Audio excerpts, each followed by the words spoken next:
105.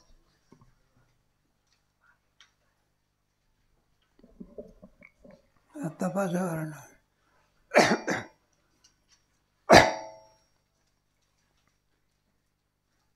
अभयं सत्त्वसंशुद्धि दानं नमस्य मदत करू लागत जाणं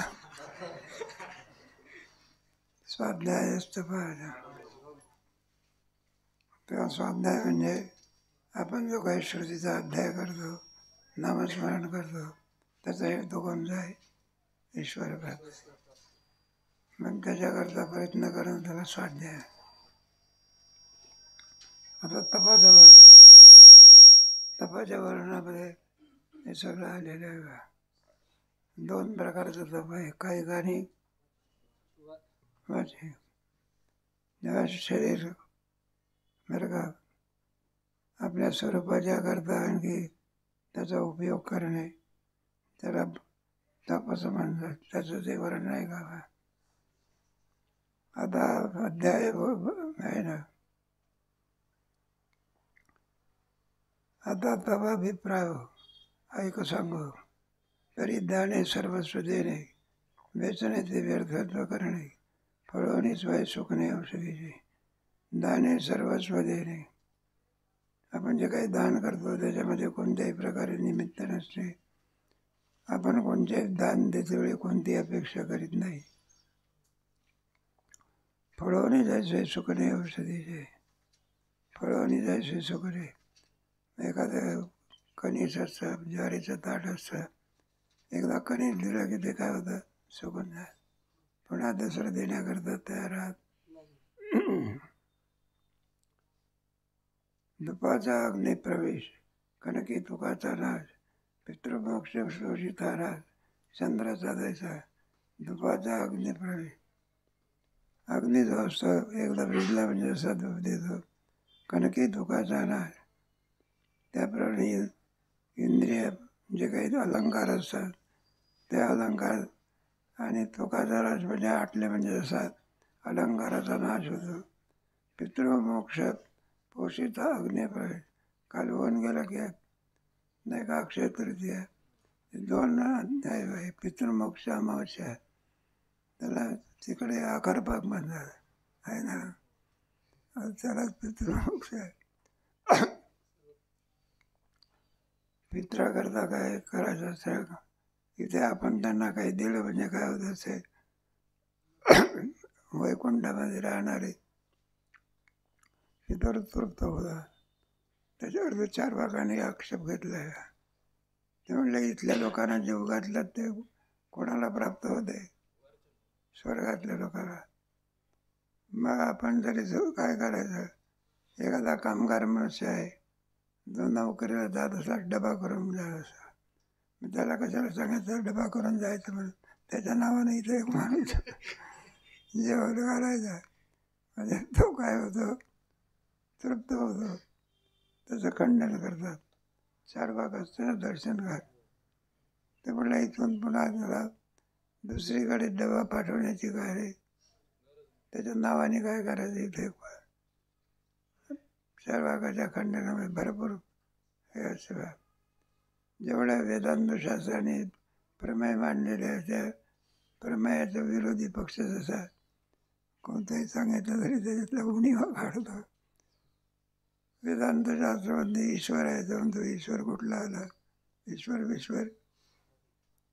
आपण काही निष्कृत्य केलं, निषिद्ध कर्म केलं तर पाप पुण्य होते. 4 भाग म्हणतो पापही नाही जगातून काय नाही. मनाला येईल त्याचं काय करा बघा. चांगला एक 4 भाग दर्शन नाही त्याच्यामध्ये आहे, विचार केलेला आहे. स्वरूपाची अप्रसार प्राणेंद्रिय शरीर आठवणी करण्याची फेरा. मग आपण वारी करत असतो, ज्ञानोबाराच्या सोहळ्यात जात असतो.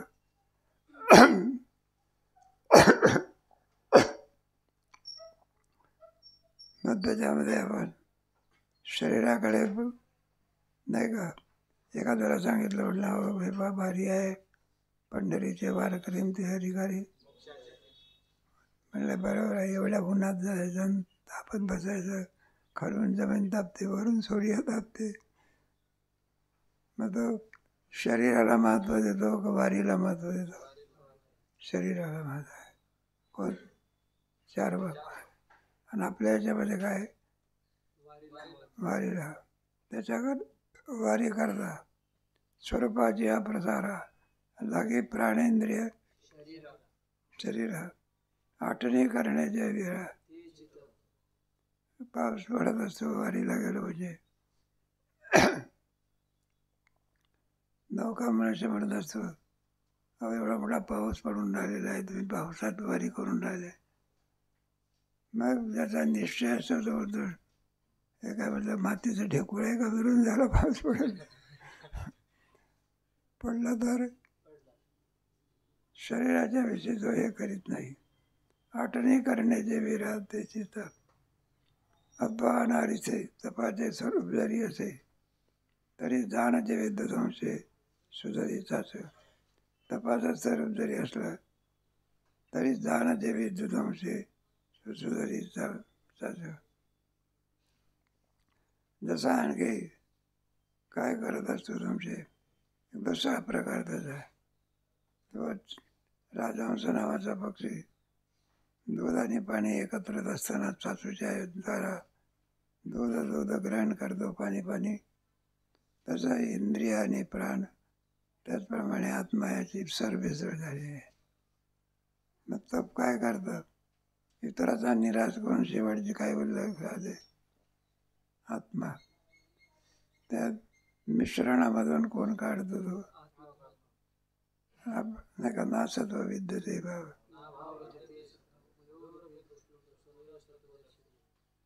तरी जाणत होती अंशे सुधारी चाचुवे. कोणाच्या द्वारा? चाचूच्या द्वारा, विवेकाच्या द्वारा. देहजीवाचे मेले जुलायचं तसवे पाणी, तो विवेक अंतःकरणी जागवी. देहजीवाचे मिळणे जो उदय तसवे पाणी, तो विवेक अंतःकरणी जागवी. असा जो विवेक आहे, विवेकाच्या योगाने आत्मा आत्मपदार्थामधला विचार करत असतो, त्याला तप असं म्हणतात. पाहता आत्मयाकडे बुद्धीचा पैशाकडे सनिध स्वप्न जोडे जागरणी जायचे. पाहता आत्मयाकडे आणि बुद्धीचा पैशाकडे. बुद्धीच्या द्वारा विवेकाच्या द्वारा आत्मप्राप्ती करून घेता येते. कशा प्रकारे? सनिद्र स्वप्न पुढे मागते. जागा झाला म्हणजे स्वप्नातलं काही दिसते का? तसं स्वरूपाच्या ठिकाणी जागा झाल्यानंतर सर्व अनात्म पदार्थाचं दर्शन होत आहे. वेदांत शास्त्रामध्ये जगत हे विवर्त आहे. खरं नसून कसं आहे ते? मग खरं नाही तर दिसते कसं? विवर्तवाद. दोरीवर ते सर्प खरं आहे का खोटा आहे? मग दिसतो का? दोरीच्या अज्ञानामुळे. आणि दोरीचं ज्ञान झालं तर खरा सर्प निवृत्त होतो का तुमच्या मनातला होतो? खरा सर्प कुठे असतो? दोरीवर असतो का बिळात असतो? आता उन्हाळ्याच्या दिवसात बाहेर पडत नाही. सायंकाळच्या वेळेला काय होतं ते शेतकरी लोक काठी घेऊन जातात. आत्मपर्याय साथ तपाचा निर्वर्तन धरा. आत्मपर्याय प्रवर्ते तो साथ तपाचा निर्वोच धनुर्धरा. अशा रीतीने आत्मस्वरूपाच्या ठिकाणी बुद्धी ठेवून आणि ते सत्य आहे असं समजून तपाचा निर्वोध धनुर्धरा. तपाचं फळ या ठिकाणी काय केलेलं आहे? सांगितलेलं आहे. आता दुसराचा एकदा अभयम सत्व संशुद्धी ज्ञान योग व्यवस्थित. अभय म्हणजे मूर्तीची वृत्ती नाही शिवणे. संशुद्धी म्हणजे इंद्रिय प्राण वगैरे अंतःकरणाने आत्मस्वरूपाच्याच ठिकाणी लीन होणे. सत्वसंशय. अभयम सत्वसंशुद्धी ज्ञान व्यवस्थिती. नाही का? ईश्वर प्राप्ती करता किंवा ज्ञानाने आणि आणखी कर्माने त्याच्याशी चालणारा निवडले. नाही का? आपण जे काही ज्ञान घेतो, कर्म करतो, ज्ञानाकरता ज्ञान घेतो, कर्माकरता कर्म करतो का काहीतरी फलाच्या अपेक्षेने. मग फल कोणतं आहे? परमात्मा सर्व. वेदांत शास्त्रातलं फल आहे परमात्म्याचं. फलाच्या अपेक्षेने आपण तरच सफलता प्राप्त होते. फळ म्हणजे काय? हे बघ, एखादं झाड लावलेलं आहे, त्याला फांद्या असते, फांद्याच्या पुढे पानं असतात, पुढे त्याला बाहेर येतो, पुढे काय होते? फळ. म्हणजे आता पुढे फळाला अंकुर पडते का? पूर्ण अवस्था काय झाली? हा पानं जरी आले तर शेंडा जरी असला तरी फळाची अपेक्षा येई पाहिजे. आणि एकदा आंबे आले म्हणजे मग त्याची वाढ काय झाली? कुठली? मग सार्थकता कशामध्ये आहे? फळामध्ये. तशी जीवनाची सार्थकता कशामध्ये? आधी फळ झाले साधे. आता आर्जव म्हणजे काय? बाळाच्या इति सैन्य, नानावती चैतन्य, प्राणीमात्र सौजन्य. आर्जव सर्वांचे आणखी प्रेमाने स्वागत त्यांनी वागणं. त्याला सौजन्य आहे. नाहीतर आपला मोठा मनुष्य आहे, आरे करायची भाषा वापरतो. कोणती भाषा? त्याला सौजन्य होतं. काही काही ठिकाणी असते ना, श्रीमंत माणसाची मुलं म्हणा किंवा काही म्हणा, अगदी सामान्य माणसाला काय समजतात? अरे करायची काय वापरतात? भाषा वापरतात. तेव्हा त्याच्यामध्ये एखादा कोणी शास्त्री असला, खरे शास्त्री म्हणायचं असते का? मग काय म्हणायचं असते? या पुन्हा शास्त्रीला एक जी लावायचा. नाही समजलं का? काय लावायचा? या शास्त्रीजी. हा त्याला काहीतरी काय असते? शोभा असते. काय काय त्याला आर्जव असं म्हणत असतं. आता पीक होऊन मवळ जातीचे मुकळ, कापेज वरी शीतळ शशांकाचे. पीक होऊन मवळ जैसे जातीचे मुकुळ, पेज वरी शीतळ शशांकाचे. एक एक दृष्टांत देऊन हा सिद्धांत सांगतात. सूर्याचं हे सुद्धा तेज आहे, आणि चंद्राचे सुद्धा काय आहे? श्लोक राहिला बघ, दुसरा श्लोक राहिला. श्लोक आहे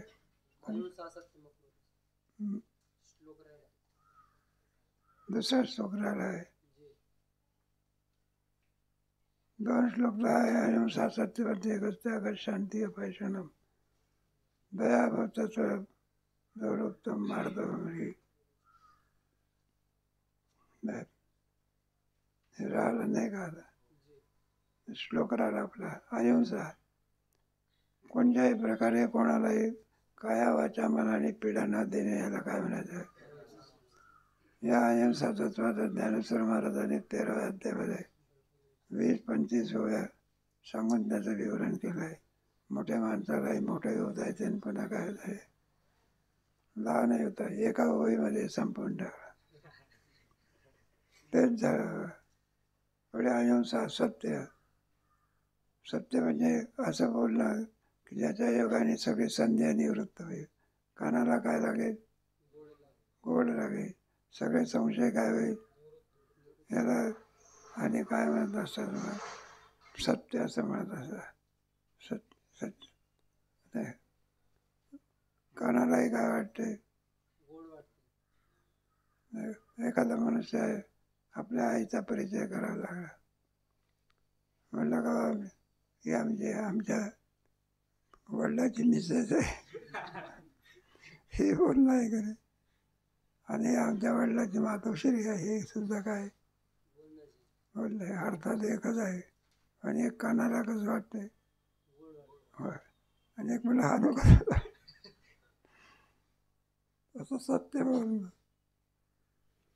सत्य माफ क्रोध. किती जरी राग येण्याचे प्रयत्न झाले तरी राग येत नाही. नाथ महाराजाचं उदाहरण बघा. जेव्हा अंगावरी शांती अपैशनम. गिळवणी त्याचा ज्ञात अर्पयती सगळे स्वस्वरूपाची स्थिती प्राप्त होणे त्याला शांत. अशांतस्य कुतात सुखम. अपयशुना म्हणजे दुसऱ्याच्या ठिकाणी दोष असले त्या दोषाचा आहे. आता एखादा आंधळा मनुष्य आहे, चाललेला आहे आपला लोक, हे आंधळ्या दिसत नाही का तुला, असं बोलायचं. आणि तेच कसं बोलायचं, हो सुरदासजी कुछ भजन सुनाओ. त्याला आनंद. बोलणं एकच आहे पण त्याचा परिणाम काय होतो त्याला अपयश म्हणा. त्याच्या दोषावर ते काय करू नये, उच्चार करू नये. दया भूतेषु लोलुप्तम. नाही का, भूतमातराच्या ठिकाणी दया असणे. एकारंजले गांजले दोची साधू ओळखावा. ते गाडगे महाराजा बाबतीत प्रसिद्ध होते बा. आम्ही बघितलं रे, इथं यायचे ते नदीच्या पलीकडे उतरायचे, आम्ही प्रत्यक्षात पाहिलं बघा. त्यांच्याकडे एक धनिक मनुष्य, श्रीमंत मनुष्य नमस्कार करण्याकरता नमस्कार करू देत नव्हते. शुक करायचे, कठीण मारायचे. कोण म्हटलं, हो साहेब साहेब. कंपनीवाले माणसाचा काय म्हणलं, हे दिसते का तुम्हाला, हे सगळे उघडे नाकडे थंडी आहे, काय करे शरीर आहे पण शरीराकरता काय नाही, भूक लागली पण खाण्याकरता काय नाही, आजारी झाले पण औषधाला पैसा नाही, कोणी त्यांना विचारत नाही, जवळ सुद्धा येऊ देत नाही. पण जे देवाचे काय जीव आहे ना, तुमच्यासारख्याने त्यांच्याकडे पाहिलं तर म्हटलं केवढा आनंद होईल जरा. म्हणलं तुमच्या घरी कपडे वापरत असतात घरचे लोक, श्रीमंताच्या घरी एकच सदर असतो का? 2 दिवस वापरला की दुसरा, एका सदरला किती दिवस मिळते. नाना पडते पोराचे आणि ह्याचे त्याचे. आणि ते जर या पोरांच्या गरीबाच्या करता पाठवले तर मला केवढा आनंद होईल. त्यांच्या वाणीत तेज होतं बरं का. त्याने आणखी त्या ह्याच्याकरता बरं का 20-25 कापडाचे गत्ते पाठवले. किती नाही का, जे का आनंदले आणि त्या सिंहाने जो सहज दृष्टांत दया भूतेषु. दुसऱ्याकडं म्हणे धर्मशाळा अन्न क्षेत्र कोणा पहिले कोणा काय निर्माण केले, ते गाडगे पानपोई कोण निर्माण केली, त्यांची शिस्त असायची बा. दिसे दवाखाना दिसे त्यांची धर्मशाळा कुठे पाय, धर्मशाळा कोणाची, आणि त्यांना ताकीद केली असते. इथं पेशंटच्या सोबत आलेली जी माणसं जास्त पैसा घ्यायचा आहे नाही, नाही का, नाही तर मग 2 रुपयाचं जेवण आणि 5 रुपये घ्यायचे. 2 रुपयाचं जेवण म्हणजे, आणि जर कोणाकडनं जर पैसाही देणं होत नसला तर त्याला फुकट काय करायचं घालायचं असं. मग त्यांचं कीर्तन असायचं ना, त्याच्यामध्ये काही वेदांताचं त्यांच्या कीर्तना करता. आमच्या गावाला कीर्तन होतं बा त्यांचं, 56 गावाहून दिंड्या आल्या. किती पाठीमागे काय तेज आहे ना, कार्य आहे. माणसाला किंमत आहे का त्याच्या कार्याला किंमत, तसं अफाट कार्य. दृष्टांत दान देण्यामध्ये त्यांचं ऐश्वर्य होतं. एक एक एक एक दृष्टांत इथून नाही का. दुसरा श्लोक आहे ना आपला, शांती अपयशून दया भूतेषु लोलुप्तम. जरी विषय आपल्याला प्राप्त झाले तरी त्याच्याविषयी आसक्ती नसणे, याला आरवतात ना. मार्दम ह्रियाच्या ह्री म्हणजे आपण पुन्हा पुन्हा जन्माला येतो, पुन्हा मरतो, पुन्हा जन्माला येतो. कोटग्या लाज नाही खालचा कोटगा आहे का. पुन्हा आईच्या उदरामध्ये जा, पुन्हा बाहेर पडा, पुन्हा उदरात जा. याची लाज वाटणे याला ते लाज अपै निर्मळ आहे का. म्हणून त्याच्यातून त्याला आणखी काय म्हणत असतात री असं म्हणतात. आणि अचापलम म्हणजे आपली इंद्रिय ही चंचल स्वरूपाची आहे, सारखे विषयाकडे जात असतात. तेव्हा त्यांना विषयामधून बाहेर काढून योगाच्या साधनेच्या द्वारा स्वस्वरूपाच्या ठिकाणी लावणे याला अचापलम असं म्हणतात. जगाचे सुखोद्देशाच्या काया वाचा मानसे राहटणे जे अडवसे ते रूप जा. जगाचे सुखोद्देश जगाला सुख व्हावं एवढ्याकरता का शरीर वाचा शरीराने वाणीने मनाने त्यांच्याशी एकाग्र होणे. कशाकरता दुःख देण्याकरता का नाही का. जिवंत माणसं मारलीत नाही का दुःख देणं आहे का. जाऊ द्या. अहिंसे रूप आणि एकाच ओळीमध्ये ज्ञानेश्वर महाराज जवळजवळ 20-25 वेळा खर्ची घातल्या इथे एका ओळीमध्ये.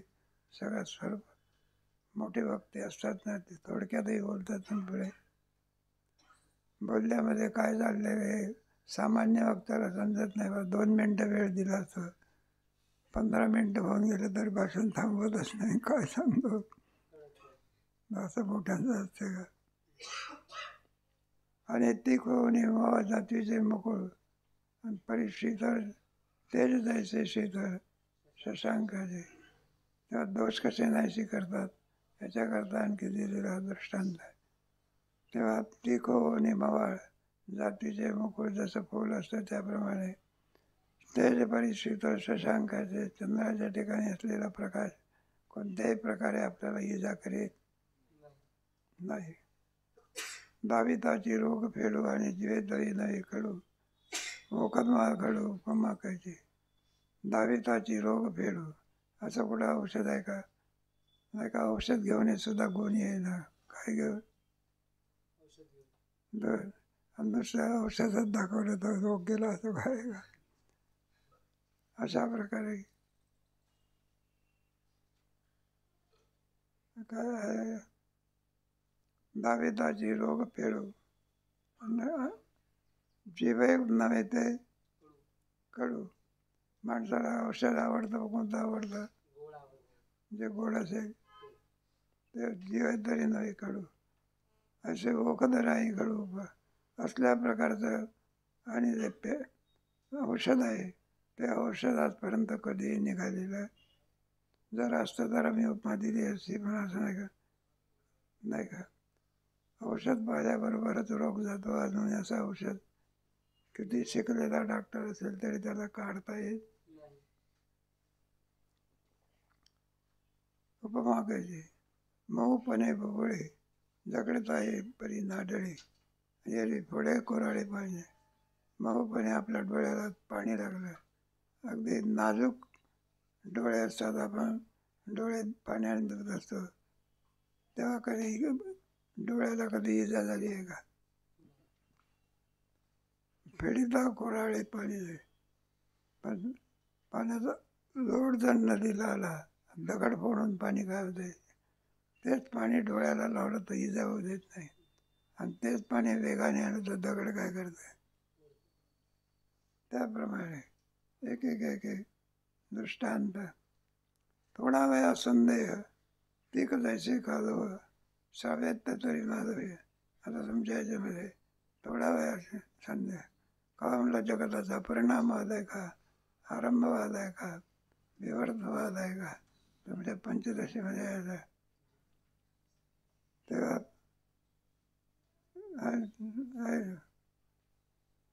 थोडे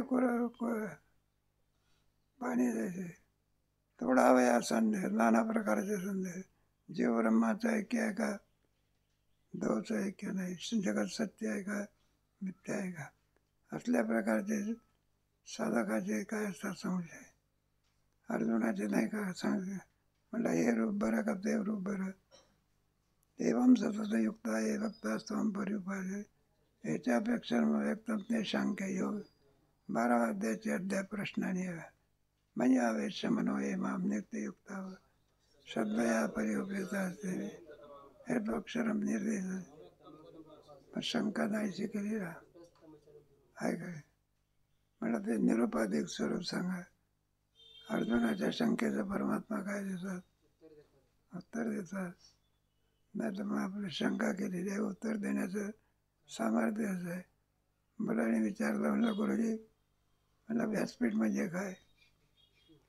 आता गुरुजीला काय माहिती, मग आता सांगता आलं पाहिजे.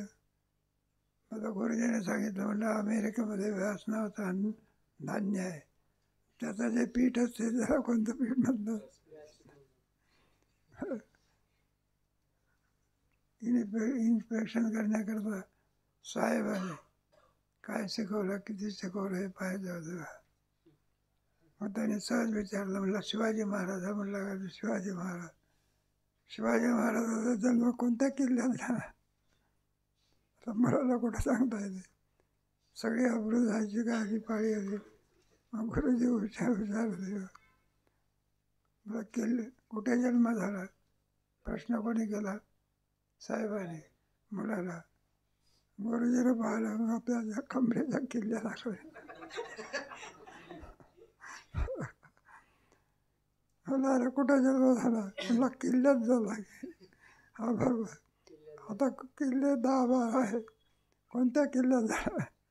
म्हटलं आमच्या गुरुजीच्या कमरे. शंकेचं काय उत्तर आहे? फसवेगिरी आहे.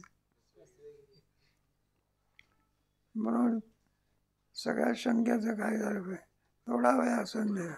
तस्मात ज्ञान संबोधन रस्तम ज्ञानासीना चित्तवैनम संशयमेव मा उत्तिष्ठ भारत. सगळे संशय नष्टो महा कश्चिदेत श्वेत पाहता पय्य एकाग्रेन चेतसा कश्चित ज्ञान संबोधन रस्तम ज्ञानासी नष्टो महा स्मृती. सगळे संशय निवृत्त झाले. गीता काय झाली? संपली. श्राव्य तरी माधुर्य पायी घरी ऐकायला बरं का. कशा तरी भाषेत सांगतात की जे ऐकल्यानंतर मुखी अमृताची आणि देवाची काय ऐकोटात दाखवतो की ज्ञान कानाच निघते. ऐकतच राहावं अशी त्यांच्या वाणीमध्ये एक माधुरी असल्यामुळे आणि कोणत्याही प्रकारे क्षीण वाटत नाही. जे साचार त्याने वेगळे ब्रह्म हे वेगळे सत्यस्वरूप असलेलं असं जे ब्रह्मनामतत्व, त्या ब्रह्माचं यथार्थत्वाने आपल्याला काय होते? ज्ञान होते. ब्रह्म ही वेगळी. किंबहुना प्रियपणे आणि कोणातही जगूने नाही आणि यथार्थ तरी कोपणे नाही. प्रियपणे कोणातही जगूने नाही. त्या भाषणामध्ये बोलण्यामध्ये किती प्रियता असते, कोणाची फसवेगिरी त्याच्यामध्ये नसते. यथार्थ तरी खोपणे नाही कोणा. खरंच बोलतो, पण कसं बोलतो? ऐकते वेळी जीवाला काय होतो? आनंद होत असतो. चित्तशुद्ध तरी शत्रुमित्र होते. व्याघ्रही नखाली सर्पदया. गोरी कीर काना गोड परी सासूची पाकळी कीड आणि आगियाचे करणे उघडपडी जळू दिला. सत्य बोलतो, पण ज्याच्यापासून आणि काना गोरी कीर काना गोड परी सासाची पाकळी कीड आणि आगीचे करणे उघड जळवते साथ. खरं बोलतोय. सासाची पाकळी कीड, गोरी कीड. आपल्याला पारध्याचा दृष्टांत देऊन सांगणार. तो हे वाजवतो ना, बिंड वाजवतो ना, त्या हरणाला काय वाटते ते काय म्हणून हरिण काय होतं त्याच्यामध्ये? फास्ट. गोरी कीड काना गोड परी सासाची पाकाळी कीड, पण त्याच्यामध्ये फसवेगिरी असते. योगी याचे करणे उघड परी जळवते साथ, नाही का. आगीचे करणे उघड परी. खरंच बोलला. काय बोलला? मी सांगितलं ना आमच्या वडिलाचे कोण आहे हे. नका खोटं बोलला का तो? खरंच बोलला. पण ऐकणाराला त्याचा आनंद होतो का? त्याला म्हणत असतात पळीत जळवते साथ. असं बोलणं त्याला काय लागू, आग लागू. तर ज्ञानेश्वर महाराजांचे माझी भक्ती होईल जळवते.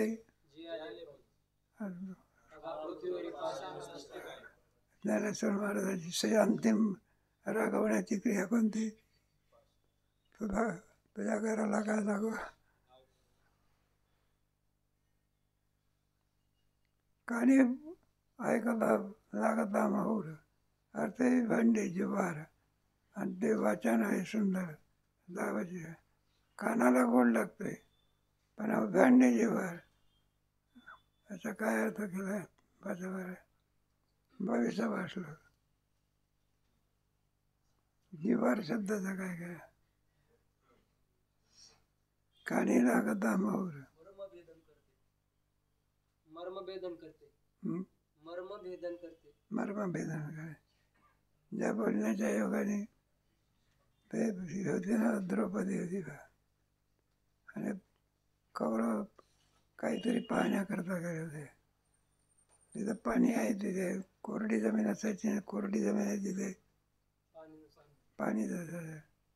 तर दुर्योधन जायला लागला तर पाय घसरला. त्याला वाटलं हेच आहे का, नुसता पालथा पडला, उपडा नाही पडला, पालथा पडला. आणि तू कोणी पाहिलं सगळं. आणि शेवटी द्रौपदी म्हणायला लागली, म्हणलं आंधळ्याची पोरं काय आहे. आणि द्रौपदी बोलली बा, त्याला इथं मानी होता खोल.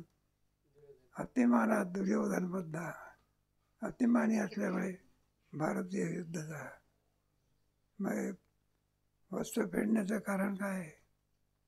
सोड उगवला. काय उगवला? सोड उगवला. माझं त्याच्यामध्ये आहे ना ते आता ते माहिती आहे तुम्हाला, द्रौपदी वस्त्रहरण. भगवंताने कसं रक्षण केलं, काय केलं वगैरे. त्याला विचारलं, म्हटलं तू अरे असं करणं तुम्हाला, कारण वस्त्रात दुर्योधनाने पडले का दुःशासनाने. एकाने सांगितलं दुर्योधनाने पडले म्हणून. म्हणलं दुर्योधनाने कसं कॅसेटमध्ये आहे. दुःशासनाला विचारलं, म्हणलं तू वस्त्र काय फेडले, शोभतं काय. तर म्हणलं आमच्या भावाने सांगितलं. काय सांगितलं? मग भावाचं वचन पाळणं हे आमचं काय कर्तव्य आहे. त्याच्या वचनाची एकनिष्ठ राहणं.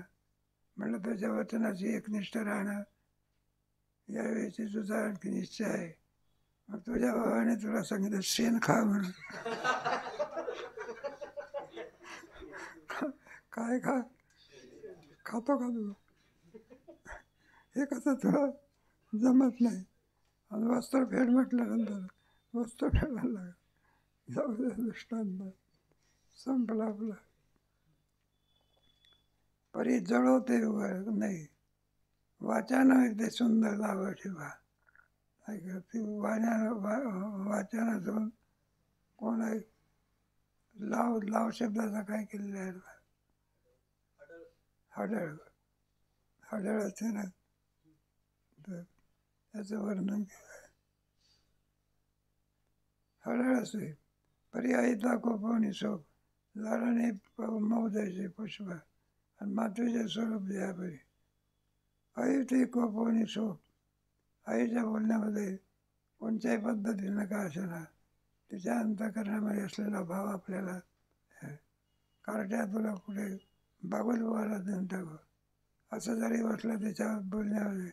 याही बोलण्यामध्ये तिचं काय असते, प्रेम. कोणतीही क्रिया मुळाच्या प्रेमाकरताच तिचं आणखी हे असते. ये मातेचे काय लावणी बावण्याने पुष्प, झाडाने मऊ फूल असतं. आपण हात जर फुलाला लावला कठोरपणा वाटतो का? पाकळी कशी असते, मऊ असते. आणि मातेचे स्वरूप जसे होय. आईचा दृष्टांत मुलाच्या बाबतीमध्ये अभंगामध्ये कितीतरी अनेक लेकुराची ही तन्माय ऐसे पोटी वारवाई वगैरे सगळे अभंग पहा. अगदी अंतिम निश्चय होत असत व्हायचा. त्या प्रेमामध्ये कोणत्याही प्रकारे हे नसते. मामासाहेब सांगायचे बा, एखादा पोरगा काय करत असतो, शहरासारखं ठिकाण उन्हाळक्या करतो, काही धंदा करत नाही, शिक्षणही करत नाही, काही करत नाही. मग बाप रागवतो. बरोबर आहे. म्हणलं हा बघ याला सांग काहीतरी उद्योग कर, काहीतरी धंदा कर. जर उद्योग करून पैसा आणला तर याला जेवायला द्यायचा. त्याला सांगा तुला काय मिळणार नाही, काहीतरी उद्योग कर, पैसा आण वगैरे. मग मुलगा असो, बापू कुठे जातो, ऑफिसमध्ये जातो आणि मुलाला बाहेर काढून देत असतो. काय करतो, जा म्हणायला लागले, पैसा कमा, धंदा कर, शहर आहे इथं. निकोडे माणसं कुठे आवडत असते का शहरामध्ये. मग आता बाप ऑफिसमध्ये गेला, असं पाहिलं की आई त्या मुलाला सांगत असते, म्हणलं बा इकडच्या मागच्या दाराने येत, तुझ्या वडिलाला दिसू नको. तुला काय देतो बघ. हे प्रेम बापाच्या ठिकाणी आहे का आईच्या ठिकाणी? आईच्या. या प्रेमाचं वर्णन करता येत पोटी भार त्याचे सर्वस्वी दृष्टांत देऊन.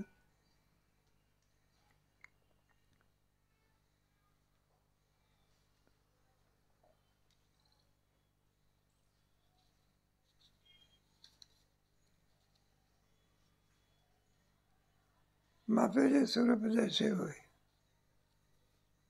श्रवण सुख चतुर, परिणामोनी साचार, आणि बोलण्याचे अविकार ते सत्य. श्रवण सुख चतुर. श्रवण आहे भक्ती मार्गातला 9 विधा भक्तीपैकी श्रवण हे परीक्षित भगत वैयासिक कीर्तने. केवळ श्रवणाच्या योगाने राजा परीक्षितिकाचा उद्धार झाला. श्रवण सुख चतुर, परिणाम आणि साचार. ऐकल्यानंतर त्याला प्रश्न करतात ना, साप चावण्याकरता येऊन बसलेला असतो. मग ते राजा परीक्षितीला शुकाचार्य विचारतात, म्हणलं परीक्षित हे बाजू साप येऊन बसलेला आहे. आणि तो काय म्हणला, तुला मऊ मऊ लागण्याकरता बसलाय का? कशा करता बसलाय? ब्राह्मणाची वाणी काय करायची? मग आता म्हणलं वेळ आजचा दिवस तुझा कोणता आहे? अक्षय तृतीयेचा आहे. संपलं का सगळं आहे त्यावेळेला. आणि तो म्हणला तुझा मरणाचा काय आहे, तुला आज काय येणार आहे?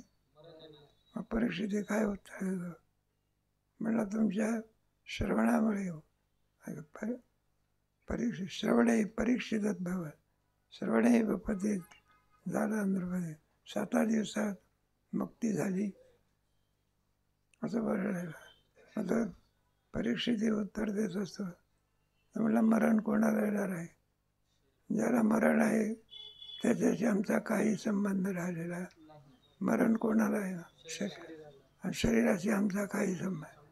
भाडे करून घर सोडल्यानंतर पूर्वी राहिलेल्या घराशी काही संबंध नाही. म्हटलं शरीर ज्याचे त्याची समर्पण असं. मग राजा परीक्षेची असतो, तुमच्या बोधामुळे आम्ही कोणत्या अमर झालेला. शरीर असतानाच काय झालेलं, ही शक्ती कशात आहे? भक्तिशास्त्रात अथवा वेदांत शास्त्रात. अभयम, मरणाची भीती नाही शिवणे. याला वेदांतशास्त्र कशा करता शिकायचं, भक्तिशास्त्र कशा. प्रत्येक जीवाच्या पासून तर मंगेपासून तर ब्रह्मदेवापर्यंत काय लागलेलं आहे? मरण केव्हा येईल हे सांगतोय. आता हे तुमचे पर्यटक लोक गेले, त्यांना कल्पना होती का असं होतं? मग केव्हा येईल? परतानाश म्हणतात. कोणतं दुसऱ्याकडून होणार आहे. आपण चाललो आहे बाबा, गाडीनं ठोस दिली म्हणजे तिथं पडला राम भरव आहे. तेव्हा असं असणारं ते शरीर आहे, त्या शरीराशी आमचा काही संबंध राहिलेला नाही. हा नाही का, यस्य नाम कृतो आत्माभिषयी मानलो का. एक एक एक एक दृष्टांत. आता क्रोध म्हणून ज्याला म्हणतात त्यांना राग कसा येत नाही. काम क्रोध लोभ निमाली. आता आपण घालताही पाणी आणि पाषाणी झाली गाणी आणि कामातुली आलो नि कांजी. दगडाला किती जरी पाणी घातलं त्याला अंकुर फुटते का? ते काय मटकी आहे का? खडा जसा जा बरं सुकून जर आणखी भाजीमध्ये शिजण्याकरता गेला जसं आणखी मटकी शिजते तसा खडा शिजते. बरं जेवता जेवता पोटात गेला त्याचं पचन होते का? जसाच्या तसाच पडतो. ज्ञानेश्वर महाराजांचे दृष्टांत. मथुरी आलोणी कांजी होय. मथुरी आलोणी म्हणजे ताकामधून आता कुठे तूप निघत असते का? लोणी निघते का? त्वचा पाय शिरी हलविल्या फळी न करी आणि वसंती अंबरी नव्हती फुले. त्वचा पाय शिरी. एखाद्या सापाने आपली कात काय केलेली आहे टाकून दिली आणि साप निघून गेलाय. त्या काचेवर जर आपला जर पाय पडला ते फणा करते का? हलविली आई फळे न करी आणि वसंती अंबरी नव्हती फळे. आकाशाला कुठे फळं येत असतात का? वसंत ऋतू आला तरी आकाश जसंच्या तसं. त्याप्रमाणे का भस्मी वन्य उद्दीपे मृते जेवी नाही रम्मीचे निरूपे आणि शुके नोटीचे. तुमच्या महाभारतामध्ये याचं मोठं वर्णन झालं आहे. त्या इंद्राने रम्मा पाठवली होती आणि शुकाचा काय करण्याकरता? व्रतभंग करण्याकरता. मग शुकाच्या तपश्चर्येमध्ये होते जे निघाले बा. एक तर जन्माला येण्याचंच टाळत होते. आईच्या उदरामध्ये 9 महिने झाले तरी मग ते प्रार्थना केली. म्हणलं अरे शुका ये बाहेर ये बाहेर ये, तुला संसार काही करणार नाही. इतका कोणाला भ्यायला होता तो. म्हणलं बाहेर पडलं की संसारात गिराईक आपण शोक कुठं बाहेर येतो. मग व्यासनारायणाच्या कल्पनेला नागवाची पळवली असं शुका डोंगरे महाराज खूप सुंदर वर्णन करू सांगाय. पुढे इंद्राने ते पद लावा म्हणून आणि त्याचं व्रत काय झालं पाहिजे म्हणून रंभा पाठवली होती. सामान्य का असामान्य सगळ्या नाटकातल्या जेवढ्या नट्या असतील ना त्या सगळ्या नट्याचा अध्यक्ष स्थान कोणाला तिने पुष्कळ अभाव केले. बरंच भाग आहे तरी त्याचा शुकाचार्यावरती काही परिणाम झाला नाही. मग ते रंभाच म्हणते म्हणलं मी पुष्कळ पाहिले केवळ नृत्यानेच घडवले कशाने पण म्हणलं तो काय झालं तुझ्या आईची खोज तू काय केली. म्हणलं काय तुझं महाभारतामध्ये असं जास्त वर्णन आहे. त्याला योगेंद्र शुकाचार्य म्हणतात. एक एक एक दृष्टांत देऊन हा सिद्धांत सांगितलेला आहे. अक्रोधत्वायचे नावे दसे जाणसोयी निवासे मणितले दया. ज्याला राग असं म्हणत असतात. आम्ही एका ठिकाणी गेलो होतो. गाडी वाहनातून जात असताना तो वाहक म्हणायला लागला. म्हणले बा मोठा गायक आहोत. म्हटलं आनंदाची गोष्ट आहे.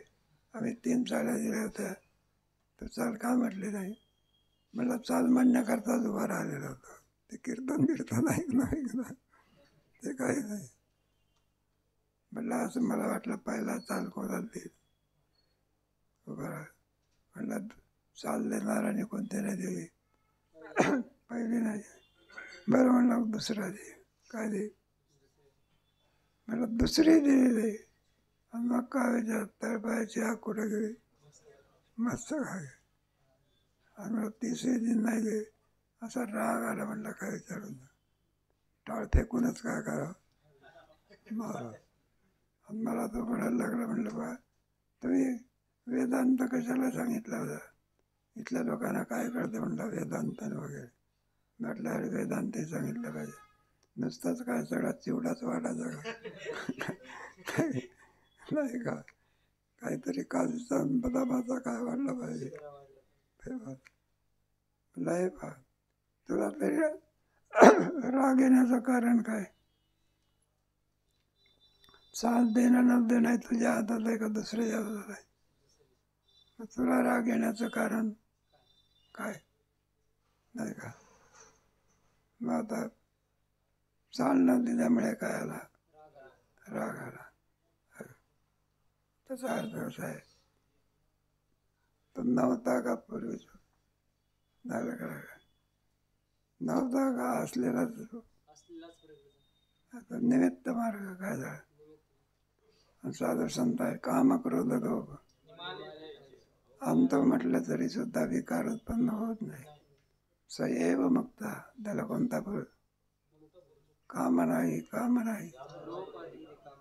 तुमच्या अशी स्थिती आहे, जाय तुम्हाला आम्ही अशी परमोच्च अवस्था आहे. तिथे विकाराचा कोणते प्रजाती यदा सर्वान पार आत्मनिर्भर. तुमच्या पंचदशीमध्ये आलेलं आहे काही उदाहरण, भूत प्रतिबंध कशाला म्हणतात. ऐकणाराच्या डोळ्यामध्ये बुवा काय सांगतो ते आहे का बाई आहे. शेवटी ते प्रतिबंध काय करावं लागला, तिच्या ठिकाणी असलेलं तत्व काय केलं. मग भेटले का पेपर,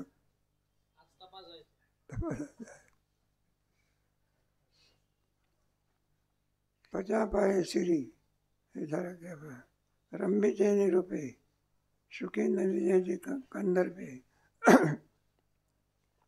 भस्मे वन्य उदय गुरुदेव. एकदा राग झाल्यानंतर आपण तूप जरी टाकलं तरी ते आणखी पेट घेत नाही. सवेचे कुमार उभरे तैसे मंत्राची बीजाक्षरे आणि ते निमित्त बरे कुमार क्रोधे बरे. लहान मराला काही असं का त्याला कधी राग येत असतो स्तनंद आहे मग. मंत्राची किती जरी आपण एखाद्या लहान पोराला आणखी शिवी दिली त्याला काही परिणाम कळतं का. बाहेर माणसाला सुद्धा किती शिव्या द्या प्रतिकारच करत नाही. का म्हटलं एवढ्या शिव्या दिल्या तरी हा माणूस काही प्रतिकार म्हटलं तो काही मुक्त नाही. कोण आहे बाहेर आहे की तो टाकली तरी काय होत नाही. तात्पर्य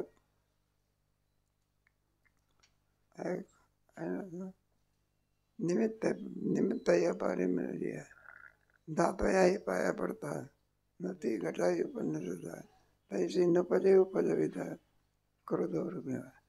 त्याप्रमाणे किती जरी प्रयत्न केला ते नाथ महाराजांची गोष्ट सांगतात. त्यांना राग आणण्याकरता एक ब्राह्मण पाठवलेला होता. तर म्हणलं मी नाथाला राग आणून देतो. नाथ महाराज पूजेला बसलेले होते आणि गेला न विचारताना चपलासहित जोड्यासहित देवघरात गेला. कुठे नाथाच्या जवळ जाऊन बसला आणि पायात जोडा जसाच्या. आता राग यायला पाहिजे काय. नाथ महाराज म्हणाला काय प्रेम तुमचं आमच्याविषयी आहे, जोडा काढायचा सुद्धा विसरून गेला. म्हणला युक्ती आपली फसली सगळी. बरं बघा दुसरी युक्ती म्हटलं ब्राह्मण भाऊ आपल्या इथं जेवण करायचं होता. मग जेवायला बसला. एक दुसरं राग वाढण्याचं ठिकाण तर गिरजाबाई वाढायला लागल्या. मग यांनी काय केलं, पानावर त्याचा वाढणार त्या ओढव्या झाल्या. काय झाल्या, यांनी पाठीवर उडी मारली. नाथ महाराज म्हणायला लागले, म्हणलं हो ब्राह्मण भावाला सांभाळा, खाली पडू देऊ नका. ती म्हणलं आपलं चुकलं. पुष्कळ प्रयत्न केले, येवना अंगावरी आपण कधीतरी आणि रागवताना दिसत ना जोग मारत होते. मामासाहेब माझे बुवा तुमचा स्वभाव रागीट आहे, तुम्ही रागवत असता. ते जोग मारत मला लागले. म्हटलं मी इतका वेडा हो का, रस्त्याचे लोक जाणाऱ्या लोकांना रागवत असतो का? मग तुमच्यावरच का रागवतो, तुमचं कल्याण व्हावं. खरोखरच राग आहे का आणलेला पुसणं? आपल्यासाठी काही पुसणं आहे का खरोखरच आहे? एक दृष्टांत इथे दिलेला म्हणून की सांगितलेलं आहे. धातया पाया पडता नोटी गताय पंड सुद्धा नपजे उपजता करतो. अक्रोधत्व ऐसे या नावे असे ऐसे श्रीनिवासी बोलविले. श्री नाम लक्ष्मी, जिथे लक्ष्मीचा निवास ज्याच्या ठिकाणी आहे असा परमात्मा सांगतो त्याला. आता त्याग नावाचं हे सांगतात. त्याची जय जय वीट बीज त्यागे, मृत्तिका त्यागे घट, तंतू त्यागे पट. घटामधली माती काढून टाकली, घट राहतो का? वस्त्रामधले तंतू काढून टाकले, वस्त्र राहतो का? त्याप्रमाणे त्याची जय जय वट बीजच नाहीचं केलं तर वट राहतो का? कात्य ठेवणे भिंती मात्र त्याची जय आगवे चित्र, भिंतच पडली चित्र राहील का? त्याप्रमाणे निद्रा त्यागे विचित्र स्वप्न आहे. काही माणसं म्हणतात ना मला भरकर स्वप्न पडतात, झोप येत नाही. मग शहाणा मनुष्य म्हणत असतो, म्हणलं हे पाय स्वप्न पडू नये असं वाटते का तुम्हाला? झोपच घ्यायची नाही, काय घ्यायची नाही. स्वप्नाचा प्रश्न संपला. जळत त्यागे तरंग, पाणी नाही तरंग कुठला? आणि वर्षात त्यागे मेघ, वर्षा ऋतूमध्ये मेघ येत असतात, वर्षा ऋतूच नाही. आणि त्याची जैसे भोग देणे आहे का? एकदा अत्यंत गरिबी आली, मग भोगाचा कोणी आहे का? फुकट कोणी देत असतो का काही? मग भोगाच्या करता काय पाहिजे? पैसा असावा. त्याचे जे भोग धनत्यागे, बुद्धिमंती देई, अंता सांडूनी पायी. स्वानी जे बी संसार सगळा त्या सर्वात्मका ईश्वरा आली विरात. ईश्वराचं स्वरूप असल्यामुळे नाही का ज्ञानात काही त्याच्यात तो मनोरूप पटू फाटे, जे तो संसार चित्र मनोरूप पटू फाटे, सरोवर आटे मग प्रतिभा नाही. पैसा पडे पडची वगैरे नाही आठवत. त्याची जे जे असे संसार जात अर्धी आठवत बरं नंतर जात. साने जे जेवी संसार जात तयाना ज्ञात त्याग, आणि म्हणे तो यज्ञांग आणि मानवनी सुभग पार्थ तयाना त्याग, त्याला त्याग असं म्हणतात. असे कोण सांगतो? त्याला यज्ञाचं अंग आहे असा जो परमात्मा सांगतो झाला. आणि मानवनी सुभग पार्थ हे ऐकून पुन्हा आणि अर्जुन विचारणार आहे शांती म्हणजे काय, तिचं स्वरूप म्हणजे काय वगैरे जो विषय आहे त्याचा विचार कधी